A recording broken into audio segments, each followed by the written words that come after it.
आजपासून परत एक शेतकऱ्यासाठी अंदाज देत आहे. मी सर्व शेतकऱ्याला सांगू इच्छितो का आणखीन राज्यामध्ये 8 ऑगस्ट पर्यंत पाऊस राहणार आहे, म्हणून हा अंदाज लक्षात घ्यायचा आहे. त्याच्यानंतर 9-10च्या नंतर राज्यामध्ये ऊन पडणार आहे, म्हणजे मराठवाड्यात देखील कडक ऊन पडणार आहे. काय झालं, सगळ्या इतका पाऊस चालू की सगळ्या शेतकऱ्याचे कामं रखडलेत, म्हणजे पाऊस जास्त झाल्यामुळे शेतामध्ये जाता येणार, तर त्याच्यामुळे शेतकऱ्यासाठी ती एक आनंदाची बातमी आहे.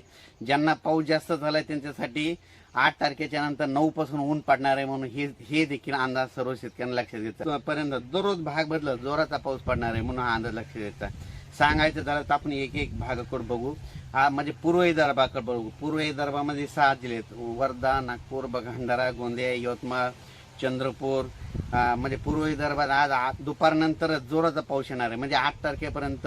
म्हणजे हे 2 ऑगस्ट, 3, 4 आणि 5 ऑगस्ट, आणि त्याच्यानंतर 6, 7, 8 ऑगस्ट दरम्यान पूर्व विदर्भात चांगला पाऊस राहणार आहे. त्याच्यानंतर आपण पश्चिम विदर्भाकडे वळू. पश्चिम विदर्भामध्ये यवतमाळ, अकोला, अमरावती, त्याच्यानंतर बुलढाणा, वाशिम, हिंगोली ह्या भागामध्ये जवळपास म्हणजे आज 2 तारखेपासून 2 ऑगस्ट पासून ते 8 ऑगस्ट दरम्यान चांगला पाऊस पडणार आहे. म्हणजे 2, 3, 4 पाऊस पडणार आहे. त्याच्यानंतर 6, 7, 8 ऑगस्ट दरम्यान पश्चिम विदर्भात चांगला पाऊस पडणार आहे, म्हणून हे अंदाज लक्षात घ्यायचा.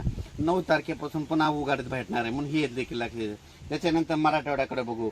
आज मराठवाड्यामध्ये आज 2 ऑगस्ट आहे. आज 2 ऑगस्ट पासून दुपारनंतर 3-4च्या नंतर, म्हणजे दररोज दुपारी 3-4च्या नंतर मराठवाड्यामध्ये दररोज भाग बदलत, म्हणजे कडक ऊन पडल्याच्या नंतर दुपारी लगेच 3:30च्या नंतर जोराचा पाऊस येणार आहे, म्हणून मराठवाड्यातल्या सगळ्या जिल्ह्यातल्या शेतकऱ्यांनी हा अंदाज लक्षात घ्यायचा.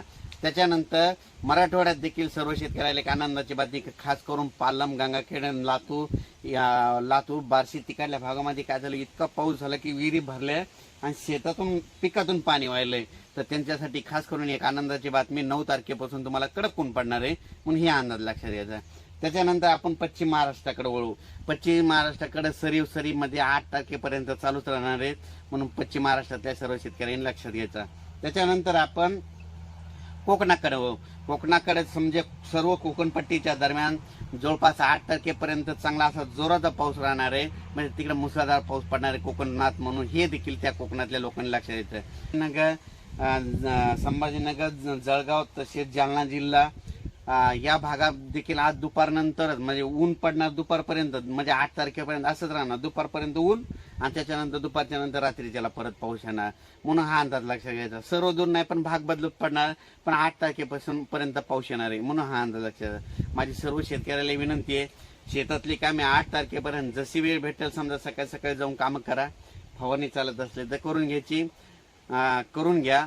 आणि त्याच्यानंतर 8च्या नंतर परत थोडी उघाड भेटणार आहे, म्हणजे ऊन पडणार आहे, म्हणून ही देखील अंदाज लागतो. म्हणजे 9 तारखेपासून राज्यामध्ये मराठवाड्यामध्ये चांगला सूर्यदर्शन होणार आहे, म्हणून ही अंदाज लक्षात घ्यायचा.